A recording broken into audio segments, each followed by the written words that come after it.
Recovery work is so much more than simply refraining from watching porn.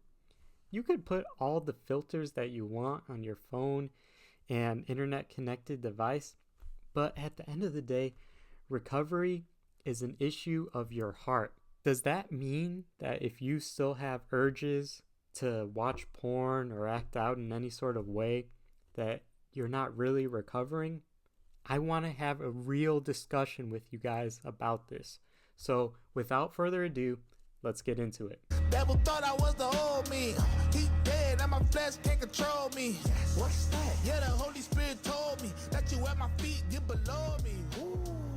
First off, don't hear what I'm not saying, guys. Your porn blockers and other filters, they're all necessary. So why is it that I say real recovery is an issue of your heart? Well, that's because the filters that you use are a superficial form of recovery. It's possible to become too reliant on these filters. And you might have noticed in your own life that if there's some sexually suggestive images or videos that don't get caught by your filter, then you just justify looking at it because, well, it wasn't caught by the filter. Or even in your day-to-day life, a simple trip to the grocery store, you might feel an urge to look at sexually suggestive magazines at the checkout line. Those things aren't going to be caught by the filters on your phone. Or maybe you go to the gym for a workout, but you spend your time oogling and ogling over the women at the gym. These are all things that aren't going to be filtered from your phone. There's going to be temptation in your day-to-day life. So the question is, how are you going to deal with those things? It's simple. You have to analyze your own life and highlight what it is that you are struggling with. Each one of you are going to have a different struggle, but that's okay because there's commonality in the way that you fight these temptations, and that's to focus on the small things. Oftentimes, we like to generalize our recovery and just focus on, I'm not watching porn, so I'm doing good. But that's not how it works. You have to fight the small battles. I like to keep things simple, and I found in my own recovery that there's 3 main tools that I use to battle temptations.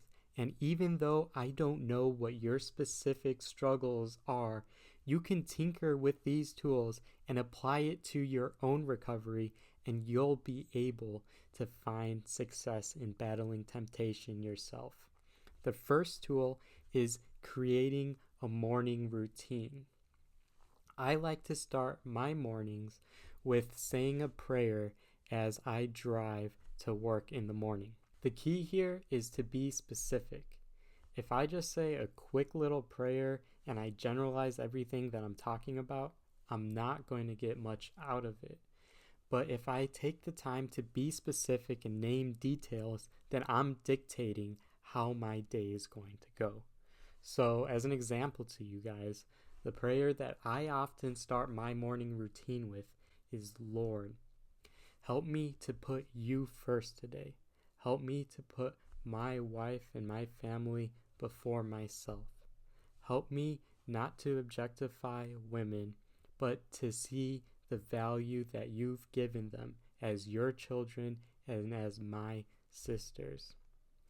Help me to honor them and to be a safe man for my wife, my kids, and for all women. I'll even take it a step further.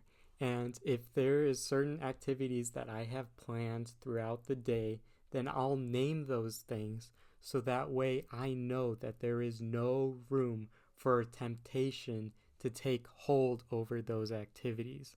If I'm going to be alone for the day and I don't want there to be opportunity to give in to acting out in secret, or if I'm going to the gym and I don't want to be tempted to check out other women, I'll name all of these things.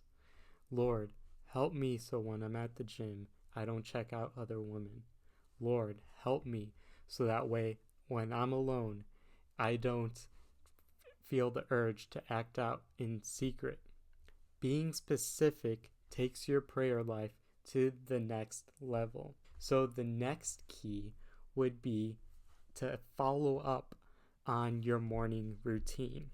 Because as you get further and further away from the morning, throughout the day, you might have different temptations come up.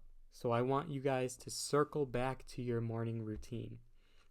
You can literally stop and pray to God for help in whatever struggle that you are experiencing.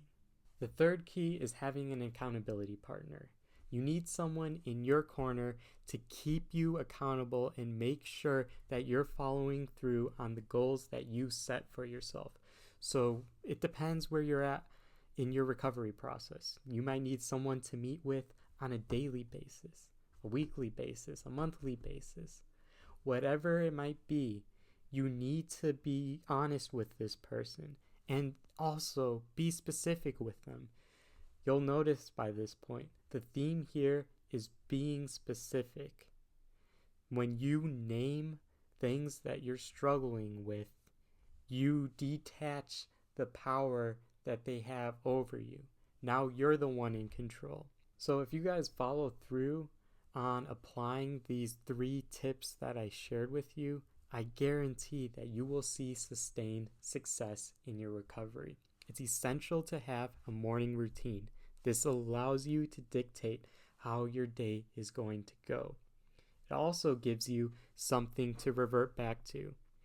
When adversity and temptation strikes, you already have something that you're grounded in, and you can revert back to this morning routine.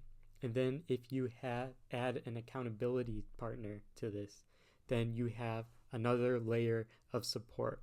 Someone who's going to make sure that you follow through and accomplish the goals that you've set for yourself. To answer the question I asked you at the beginning of this video, whether or not having urges determines if you are having success in your recovery, it does not matter if you have any sort of urge or trigger. That doesn't dictate whether or not you're having success in your recovery. What dictates having success is how you respond to these urges. So follow through on creating a morning routine. Follow through on circling back to your prayers and your meditations. Make sure that you have an accountability partner in your corner who will help you achieve these goals. And if you guys have any questions, feel free to reach out to me because I want to see you have success on your road to recovery. I'll see you guys next time.